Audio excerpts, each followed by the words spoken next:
Hallo ihr liebe Leute, hier ist wieder der Yankee mit Let's Play Baldur's Gate 2 Schatten von Amn auf Pelzig.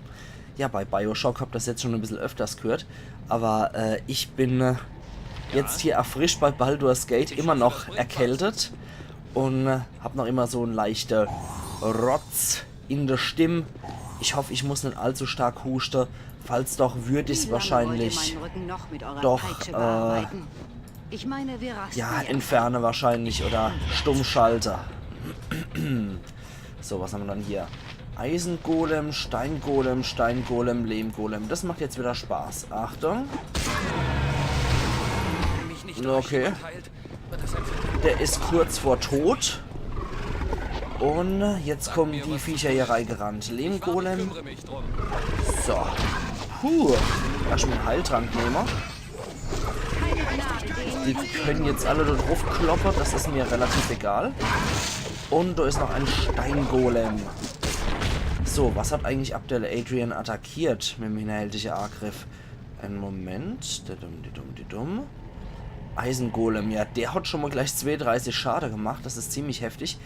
Die Lehmgolems wirken dann Hast. Und ein Steingolem. Okay, den hat er schon mal mit 20 Schadenspunkte erwischt durch den hinterhältigen Angriff. Aber die Viecher sind immun gegen hinterhältige Angriffe. Das macht es natürlich wieder etwas fieser. So, jetzt machen wir aus Korgan wieder der prädestinierte Eisengolem-Töter. Hoffentlich werde ich wenigstens gut so, jetzt muss ich rausfinden. Okay. Oh, nee. So kommt er eventuell noch in den Radius um diese eklige Wolkerei. Wir müssen das irgendwie so hinkriegen, dass er nicht verletzt wird. So dabei. 20 Schadenspunkte. Okay. Nicht schlecht, aber er darf nicht im Nebel stehen, sonst wird er sehr schnell vergrützt. Das möchte ich ungern. Und er trifft anscheinend das noch richtig gut. Und nicht nur... Oh, der muss die ganze Zeit Rettungswurf gegen Tod bestehen, weil er in dieser Wolke doch drin steht. Jetzt nochmal drauf.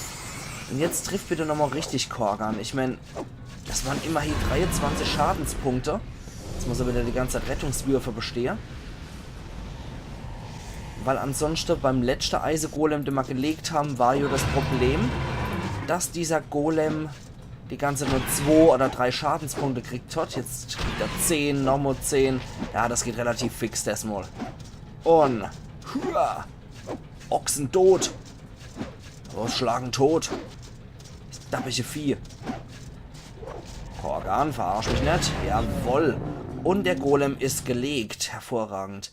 Dann kann er wieder sein Extel haben. Und Eder kriegt wieder seinen Stab. Dann die rechtliche Crew Reichstürmer. Und es dürfte hier noch irgendeiner übrig sein, oder? Nee, tatsächlich nicht. Ah, doch. Da ist noch einer. Ein Steingolem. Mistkerl. So. Was ist nun los? Was ist nun los? Sehr viel ist gerade los. Ich würde sagen, wir machen nochmal eine kritische noch nicht. Wir machen eine normale Heilung bei Korgan. Und komplett geheilt. Das ist sehr schön. Und ein kritische Wunden heilen bei Abdel Adrian. Und okay. Fast 30 Punkte wieder geheilt. Das ist gut. Was haben wir hier? Das Gerät in diesem Raum erinnert an das Innere einer Uhr. Okay, 10 Jasara, 30 Pfeile der Durchbohrung, Kohle können wir nochmal mitnehmen als A-Denke und ein Golem-Kopf. Okay, Pfeile der Durchbohrung können wir hier auf 40 erhöhen. Dafür ist nicht genug Platz. Die Kohle kriegt Edwin einfach mal so als schönes A-Denke mit. Haben wir hier Golem-Kopf. So sehen die Biester ja auch aus, animiert. Das ist ein humanoider Schädel, der aus geschwärztem Eisen gefertigt wurde. Okay. Ich warte. Dann dürften wir alles parat haben. Wenn es denn sein muss. Damit wir hier nochmal hingehen können. So, da haben wir die Elementare erlegt. Und da können wir dann unseren Golem zusammenbauen. So, im erkälteten Zustand ist es wichtiger denn je, viel Wasser zu trinken. Gute Idee, das mir zu übertragen. Und der Golem ist jetzt komplett. Ihr könnt ihn aktivieren, wenn ihr wollt. Natürlich will ich das. Der Eisengolem erwacht und wird aus der Maschine befördert. Aber es ist die kleine Version. Es ist ein handlicher und nicht so ein Riesen-Oschi, der nicht durch die Däre passt. Dieser Diener entdeckt einen Eindringling. Er muss vernichtet werden. Ja? Okay. Der Rede wert. Wenn du das sagst, dann Sag schicke mir, ich wann aber hoffe, erstmal dass Abdel bringt was. Adrian los. Nicht, dass hier nochmal irgendeine Falle lauert. Mann? Ich warte. Ah ja. War doch noch Ich was. kümmere mich drum, ja? Ja, nicht einfach so blind schon ein geschehen. Golem hinterherrennen. Das kann bös enden. Die Inschrift rings um die schwebende Obsidiansphäre lautet: Diese 4 Runen sind der Schlüssel, um den Eingang zu den unteren Ebenen zu öffnen. Berühre die Runen in der richtigen Reihenfolge. Wenn ihr scheitert, wird euch der Wächter bestrafen. Okay. Und wo geht's denn hier? Hier. Uiuiui, und so viele Stacheln. Ah ne, das könnte noch zu einem Schauginbäcker. Oh, hier tobt ein epischer Kampf zwischen älterer Augentyrann und Wächtergolem. Eine Stimme ertönt in eurem Kopf. Zauberer, euer Sphäre ist nicht das passende Grab. Euer Golem sei verdammt, ich werde Kummer. Ach, wir lassen die jetzt noch gegeneinander kämpfen. Der Todesstrahl, das wirkt natürlich nicht bei so einem Konstrukt. Das ist relativ logisch. Okay, und der Wächtergolem ist immun gegen den normalen Bissangriff. Der macht 28 Schadenspunkte. Tja, nicht schlecht. Da hat sogar so eine... Oh, Nummer 32. Sogar so eine immens mächtige Kreatur wie ein älterer Augentyrann hat keine Chance gegen unseren Golem, den wir hier erschaffen haben. Und Anomen hatten gelegt. 14.000 Erfahrungspunkte bringt der ältere Augentyrann uns noch. Nicht schlecht. Und was sagst du, Golem? Das sind keine anderen Eindringlinge. Dieser Diener kann eine Weile ruhen. Okay, wenn du das sagst. Jetzt muss ich gerade noch mal gucken, weil hier gibt es irgendwo noch was, wo ich flattern kann. Ich muss noch gerade gucken, wo. Ah, hier war es nicht. Nee, aber irgendwas kann ich doch hier flattern, oder? War das nicht so der Umriss von einem Leichnam? Ja, genau hier. Sehr schön. Und da haben wir ein paar Sachen, ein paar Zauber. So, 3 Mondriegel. Okay, die packen wir da rein. 2 Diamante. Packen wir da rein. Einmal der Zauberbrecher und einmal der Zauberstoß. So, Zauberstoß kennt ihr schon. Brecher kennt ihr natürlich. Also Reihe in der Schriftrollenbehälter. Sehr gut. Sag mir, Und was zu tun. Ich bin dabei. dann können wir mal da lang gehen. Zock. Und wo landen wir hier? Ich bin mir nicht ganz sicher. Nee. Da gehen wir noch nicht durch. Oder? Doch, da müssen wir. Doch. Gute Idee, das mir zu über... Doch, das stimmt schon hier. Das sollten wir zuerst machen, bevor wir in die untere Sphäre reingehen. So, jetzt sollten wir aber hier auf jeden Fall nochmal speichern. Und ich mache hier unter Abdel Adrian Meuchler und kein Quicksave, weil ich deswegen das solamnische Ritter erstmal anders gelegt habe. Ich warte. So. Komm, der Rede Gehen wert. wir mal rein. Ich werde unbemerkt zuschlagen. Und gehen unsichtbar rein. Dann ist dort nämlich hier ein garstiger Kerl, ein Lavok. Was ist denn ein Lavok? Das ist der Vorfahr von Valiga Quartala. Da versuche ich jetzt mal zu meucheln. Und sehr schön. Ihr seid schuld, dass die Sphäre wieder springt, ihr Idioten. 61 Ich wäre Schade. fast entkommen. 61 Schade habe ich jetzt gemacht. Nicht schlecht, das ist gut. Die materielle Ebene wurde mir verweigert. Ich werde meine Rache bekommen. Naja, da bin ich mir nicht so sicher. Du bist ja jetzt schon schwer verletzt. Aber mit 61 Schaden, mit 61 Punkte ist der wahrscheinlich ein bisschen stärker als Edwin. Edwin ist Stufe 12. Ja, ich schätze mal, der Kerl wird so Stufe 15 oder so. 15er bis maximal 16er Nekromant könnte das sein. Oh, jetzt hat aber die ganze Schutzzauber auf sich gewirkt. Der muss einen Zauberauslöser haben, dass er verbesserte Schutzmantel, Schutz für Energie und Zauberabwehr auf sich hat wirken können. Edwin, du hast keine Magiebannen mehr drin, das ist nicht gut. Jalkales? Viconia, du hast auch keine Magiebannen, das ist auch nicht so gut. Befehl hin werde ich vorrücken. Und du hast nie Magiebannen besessen, das ist natürlich scheiße. Ja? Okay, dann hoffen wir das Beste. Der verdammte Bastard ist immun. Das ist nicht gut. Wenn er gegen +3 Waffe immun ist, ist echt nicht gut. Dann schleudern wir ihm mal die +4 Waffe zu. und rotzen mal so drauf. Ist verdammt. Was darf es Und jetzt? Edwin, du probierst du mal mit Magie durchdringen durchzukommen. Meine Waffe ist ohne Wirkung. Sehr schön. Oh, der macht gerade einen Nekromantie-Zauber. Das höre ich schon allein schon an dem Spruch, den er kanalisiert. Weil ich glaube, jetzt ist alles wirklich Zauberschutz entfernt und gebannt. Hervorragend. Jetzt dürfte er wieder Schade einstecken können. Meine Waffe taugt nicht. Oh, Abidalsims abscheuliche Austrocknung. Ist immun. Immer noch immun. Ihr Idioten. Ich könnte ein wenig Hilfe brauchen. Ja, okay. Da ist der tatsächlich noch mordsmäßig geschützt. Sich jemand anderes. Obwohl ich ihn gerade 6 Zauber durchdringen auf ihn gewirkt habe. Meine Waffe taugt nicht. Sagt mir, was Okay. zu tun ist. Wir können trotzdem probieren. Moment, Anomen macht immer noch eine Zusatzschade. Das ist ganz gut. Ich warte. Abdel Adrian trinkt nochmal einen Trank, um sicher zu gehen. Und Korgan macht noch Schade mit einer +4 Waffe. Okay, also so viel kann er dann doch nicht abhalten. Das ist gut. Jetzt machen wir wieder normal Schade. Sehr schön. Jetzt dürfte der Quatsch nämlich vorbei sein. Dann kriegst du wieder dein +3 Axt. Du dein +4 Stab. Und gib ihm der Recht. Wo bin ich? Die Macht, von der ich besessen war, sie ist fort. Gut, Abdel Adrian hat ihm der Recht gegeben. Weil die Macht ist ja nichts als ein Nekromant, als ein böser Nekromant, der von meiner Haare verblut. Was? Seid ihr von Sinne, Alter? Ich sterbe, Freunde, die Seele, aber ich sehe klar. Dank Schöpfer eurer Befreiung von der Last, gegen die Macht kämpfe zu müssen. Wenn ich solches Wesen nicht über meiner Heimat freilasse wird. Ich bin nicht mit euch befreundet. Seid ihr nicht der böse Zauberer Lavok? Moment, was haben wir da noch? Ja, was meint denn mit gegen die Macht kämpfen? Ich habe weder einen Dämon noch einen Kampf gesehen. Ich bin die Verkörperung vom Böse vor langer Zeit, während meiner Reise durch die Ebene begegnet. Seitdem hat sie mir Besitz ergriffen und versucht dorthin zu gelangen, wo es am meisten Schade errichten kann. Es hat meiner ganze Kraft bedurft, um davor abzuhalten, es wie über die Sphäre aus dem, was von meiner Seele noch übrig ist, zu erbeuten.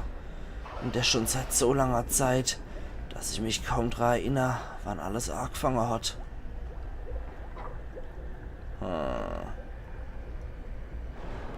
Warum sollten euch überhaupt die Mühe machen, gegen die Macht zu kämpfen? Ich konnte mir erlauben, die Geheimnisse von der Sphäre von mir zu stehlen. Wenn er entkommen wäre, hätte er irgendwann die gesamte Ebene verwüscht. Hätte mal ich jetzt zulassen können. Ihr seid ihr nicht der böse Nekromant Lavok? Ihr habt von mir gehört? Hat sich die Kund von meiner miese Existenz selbst bis zum heutigen Tag kalter? Ich weiß, wer ihr seid, aber kaum mehr als das. Ich war die Geißel der Lebenden, bevor ich die Ebene verlassen habe. Ich habe mein eigenes Blut terrorisiert und mit den Gesetzen von Leben und Tod rumgepfuscht. Böse und arrogant bin ich gewesen. Oh ja. Ich hab mehr als ein Leben gehabt. Und meine Sünde zu überdenken. Wenn ich doch alles geschehen mache kennt. Wenn ich meinen Bruder und meinen Sohn zurückrufe kennt. Meine Enkelin und mein Enkel,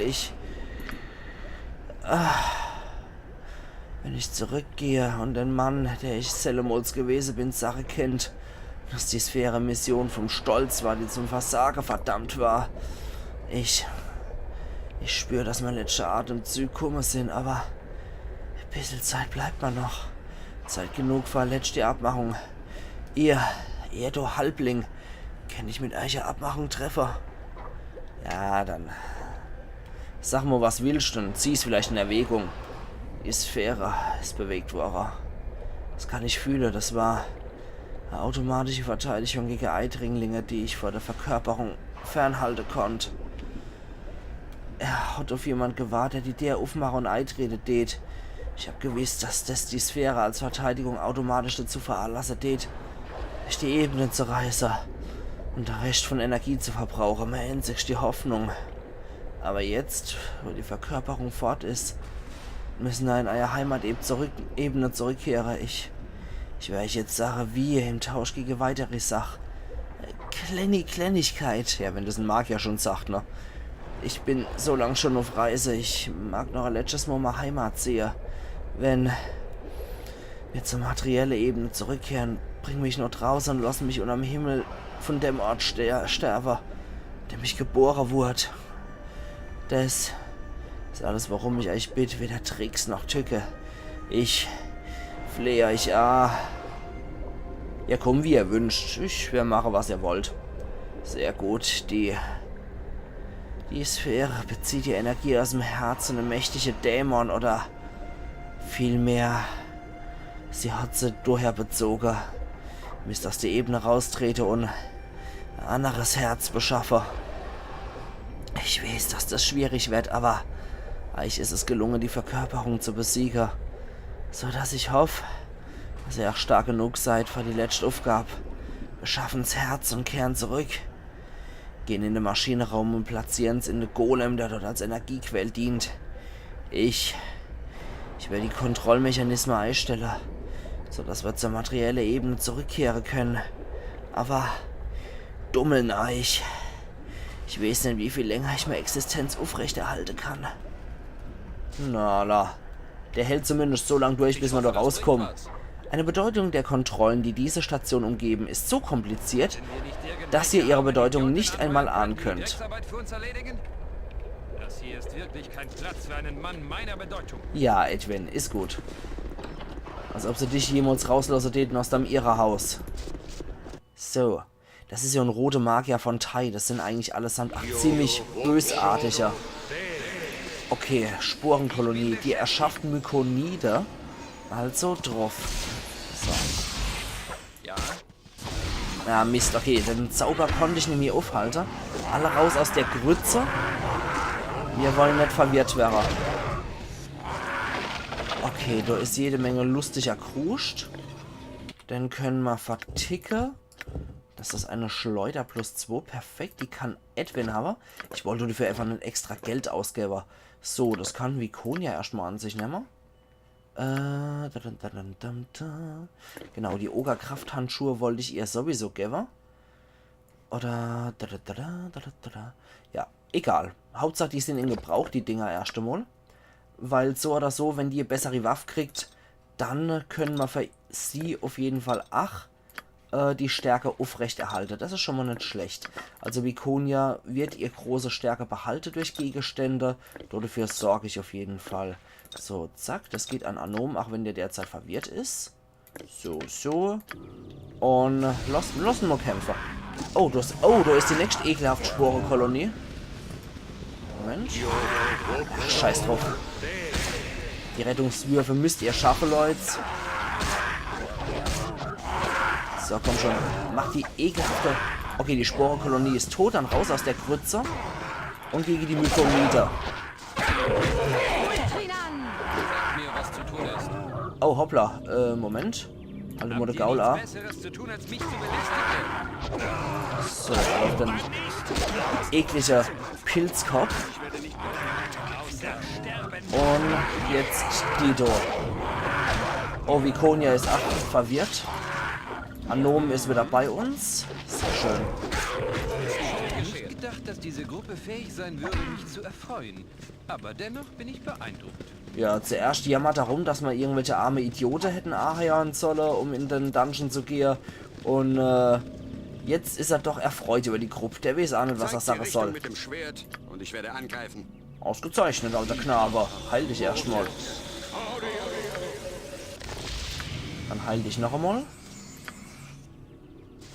Und du darfst dich sogar drittes Mal noch heilen. Ja, Abi, Vertrauen ist etwas für Narren. Vikonia, heil mal Edwin. So, jetzt gucken wir gerade mal bei ihm rein. 2 haben wir noch. Ansonsten hat jeder, bis auf Abdel Adrian, der kriegt jetzt nochmal kurz so ein Schlückchen. Der Rest geht wieder an Lucky Anomen Und ansonsten passt die Geschichte so. Ja, ich bin dabei. Dann gehen wir jetzt mal hier raus. Ich weiß, wir hätten unseren expliziten Auftrag gekriegt von wegen, ja, unbedingt neues Herz von einem Dämonenbesorger. Aber wir dümpeln lieber nochmal hier in seiner Gegend rum, weil Dohi kommt man nie wieder. Als Magier und Hexenmeister. Oh, das sind Echse-Menschen. Sehr schön. Die sind nicht besonders stark, wie ihr seht. Ja, als Hexenmeister und Magier ist die Sphäre der Ebenen tatsächlich die Klassenquest. Das heißt, wenn man die Quest hier gelöst hat, dann kann man als Magier und Hexenmeister die Sphäre der Ebenen übernehmen. So, das ist bestimmt so Silberkette. Nö, eine Blausteinhalskette. Noch größerer Müll als die Silberkette. Und das ist auch wieder so ein Schampeltrank, ne? Konzentrationstrank, ja, wie gesagt, Schampeltrank. Dann ist hier noch Zeug. Was ist denn das Schickes? Ein Ninjato +1, eine Streitaxt, eigentlich auch +1 nur. Okay, die können sie aufgrund von ihrer exotischen Form offensichtlich nicht identifizieren. Und ein Beschützer des 2. +2, Lederrüstung +2, Beschützer der 2. Der Schattennebel war eine Elitetruppe elfischer Waldläufer, die den Wald Kormantor durchstreiften und allen Räubern und Monstern das Verderben brachten. Diese Rüstungen wurden von Indera Lakan getragen, der stellvertretenden Anführerin und einer der mit den höchsten Würden und Auszeichnungen versehenen Offizierinnen der Truppe. Die Rüstung ist nach ihr benannt. Es ist jedoch nicht bekannt, wie es dazu kam, dass die Rüstung von ihrer Trägerin getrennt wurde. Rüstungsklasse 6, das ist eigentlich Müll. Wenn wir es so wollen, ist das nichts anderes als Müll, was wir hier haben. Okay. Das hat zwar schön die Bike-Geschichte, das Ding, aber an sich ist das Müll. Rüstungsklasse 6, das ist wirklich nicht gut. Und es hat auch nicht irgendwelche besondere Fähigkeiten. Also das ist absoluter Quatsch eigentlich. So. Dann können wir jetzt noch weiter runtergehen. Da müssen wir uns nämlich auch nochmal durch eine Feindeshorde durchprügeln. Deswegen wäre es vielleicht nicht verkehrt, wenn wir alle nochmal auf dem Haufen stehen. Dann müssen wir dann nämlich da lang gehen. Ich hoffe, das bringt Wenn wir was. hier nochmal alle auf dem Haufen stehen, könnte man nochmal eine Massenheilung starten. Ja, Vikonia hat nachher die parat. Sehr schön. Weil da ohne geht's nochmal 8 ziemlich ab. Da gibt's auch nochmal großes Rambazamba. Und bei dem Nekromant sind wir jetzt schon in den Nahkampf gegangen. Man muss dazu sagen, solche Nekromanten, Sag mir, was zu tun ist. die sind natürlich stark wegen ihrer Angriffszauber. Das muss man dann einfach lassen. Aber wenn sie höherrangig sind, sobald ihr magischer Schutz weg ist, sind die eigentlich nie mehr gefährlich. So, wie war dann das jetzt nochmal? Ich glaube, das war der Ich warte, erste. ich kümmere mich drum. Jawohl. Dann war das der 2. Bei denen war ich mir nie sicher, weil 3 und 4 ist schon ersichtlich. Das sieht aus wie zur Seite gedreht die 3, wenn man es so schreibt, wie ich es eben mit dem Cursor gemacht habe. Das sieht aus wie so, so und so. Deswegen ist das die 3. Ja, ihr seid so weit entfernt. So. Ihr berührt die Rune und sie beginnt zu leuchten. Ihr habt das Gefühl, das Richtige getan zu haben. Und das sieht auf jeden Fall aus wie 4. Deswegen, das stimmt so. 24.500 Erfahrungspunkte. Ihr hört ein Geräusch von der Seite. Die Tür ist entriegelt und öffnet sich von selbst. Sehr schön. Schon geschehen. Dann haben wir den Weg jetzt nämlich auch freigeschaltet. Da da da da da da. Da da da da da da da da da da. Entschuldigung, das war von Robin Hood Helden in Strumpfhosen. Diese Trompeter, die hinterm Sheriff von Nottingham her reiten und dann diese Posaunegeräusche von sich geben. Ja. Großartig. Ich werde So, dabei. hier haben wir nämlich auch nochmal irgend so einen Knetkopf, der auf uns lauert. Oh mein Gott, es ist ein Tolgerias von den verhüllten Magiern. Und er hat noch einen Lehrling mitgebracht anscheinend. Oh, der macht wahrer Blick gleich. Also schnell meucheln. Sehr schön. 71 Schadenspunkte verursacht. Sag mir, was Alle zu tun Mann, ist. gebt ihm auf den Sack. Ah, scheiße. Aber verdammt nochmal, der Typ hat 71 Schadenspunkte geschluckt. Das an sich ist schon mal richtig heftige Scheiße. Machen wir doch mal Bresche auf ihn. Der verdammte Bastard ist immun. Ich zermal dein... Okay, Ich warte. Abidal-Sims abscheuliche Austrocknung. So, alle auf ihn drauf. Sehr schön. Das hat was gebracht. Ich habe jetzt das ganze Gelaber übersprungen, um ehrlich zu sein. Weil Tolgerias hätte mir gesagt, ihr habt euch nicht an unsere Vereinbarung... Ne, Moment, dann habe ich ja so gesprochen. Ihr habt euch nicht an unsere Vereinbarung gehalten. Und dann wäre er ein bisschen, ja, wütend war und hätte ein bisschen rumgepöbelt, aber im Endeffekt, das ist Quatsch, einfach nur was der schwallt. Es wäre so oder so zum Kampf kommen, von daher passt das schon. Und wir machen jetzt, dass wir hier erstmal aus der abscheulichen Austrocknung rauskommen, weil das doch jede Menge Magie sage ich, Lebenspunkte frisst. Deswegen erstmal raus, wir gehen dorthin zurück. Ihr zieht euch zurück, Jungs, nehmt die hier in die Zange. Dann machen wir jetzt nämlich erstmal die Monster platt. So. So. Und jetzt noch den Knoll. Und die sind immer so abartig laut, die Monster. Okay, ich glaube, die hat Unsichtbarkeit auf sich drauf. Bin mir nicht so ganz sicher. Wir probieren mal eine Bresche. Nee, sie hat keine Unsichtbarkeit drauf. Sonst hätte ich den Zauber nicht auf sie wirken können. Und kaum ist ihren Zauberschutz gebannt, macht sie nur noch wenn man sie trifft. So. Und die ist relativ schnell down. Oh nein, ein Nischruf. Fuck. Fuck. Hat hier noch sehr magische Gegenstände? Ach du Scheiße. Ich sehe das ungern, wenn ein Nischru hier unterwegs ist. Das sind Mistviecher. Verdammt nochmal. Macht das Mistvieh platt. Er attackiert Vikonia. Oh Gott, hat noch jeder sein magische Kruscht? Okay, du hast sowieso keinen Helm gehabt, du hast noch deine Schattenrüstung, du hast deinen Gürtel, du hast deine Stiefel der Diebeskunst, dein Nymphe-Umhang, deine göttliche Rage, sehr wichtig, der Bogen der Tuigan +1. Hier haben wir noch die Identifizierungsbrille, wir haben unseren Tagesstern, sehr schön. Griff des Ausgleichers, die Menschenhaut, Wellenschaft, Gesens, Bogen ohne Sehne, Chaosschwert. Ja, hier passt alles von der Waffe noch. Er hat noch seine Ausrüstung. 7 Meilenstiefel und Umhang des Schildes. Okay, das ist alles noch parat, Er hat sowieso nicht viel bei sich gehabt. Flegel der Zeitalter und die Schleuder ist dabei. Vikonia hat sowieso keine Halskette getragen. Der ganze Quatsch ist 8. Vor allem, der ganze Quatsch ist 8 drin. Keine Lücke im Inventar. Hier ist alles drin. Waffe des Fleischers und die +2 Schleuder, sehr gut. Ringe. Hat irgendjemand irgendwelche Ringe getragen? Ich glaube nicht. Jeder hat auch vor allem Rundstab +4, ist nicht verschwunden. Okay, ich glaube, alles ist noch da, wo es hingehört. Boah, Mann. Das sind echt miese Mistviecher. Aber ich glaube, der Nischru hat niemand Schade zugefügt. Und das wäre die Belohnung gewesen, hätten wir Valika an die verhüllte Magier ausgeliefert. Das ist ein Rambock-Ring, der macht bei Aktivierung 1 bis 30 Schadenspunkte. Also so besonders ist das Ding jetzt auch nicht als Belohnung. Nur dafür, dass man auf all das andere Zeug und die Erfahrung hier in der Ebene verzichtet. Ich kann mal gucken, Nischru. Ja, okay, der Nischru hat die magische Schade geschluckt. Nischru. Ich gucke mir das jetzt einfach nochmal an, um echt auf Nummer sicher zu gehen. Wir können auch nochmal Folgendes machen. Das hat ja gespeichert, als wir runtergegangen sind. Deswegen speichern wir jetzt erst nochmal hier. Ich gucke jetzt gerade nochmal ins Inventar rein, ob irgendwas irgendwo fehlt. Da war Helm, da war bla bla bla bla. Da war nix, da war alles voll. Ein Ring, 2 Ringe, kein Ring. Hier ist noch alles da. Keine Ringe, nur Stiefel. Okay, der hat alles voll. Nur Stiefel. Hier und hier nur hier. Okay. So, jetzt gucken wir noch gerade nochmal, ob uns irgendwas fehlt.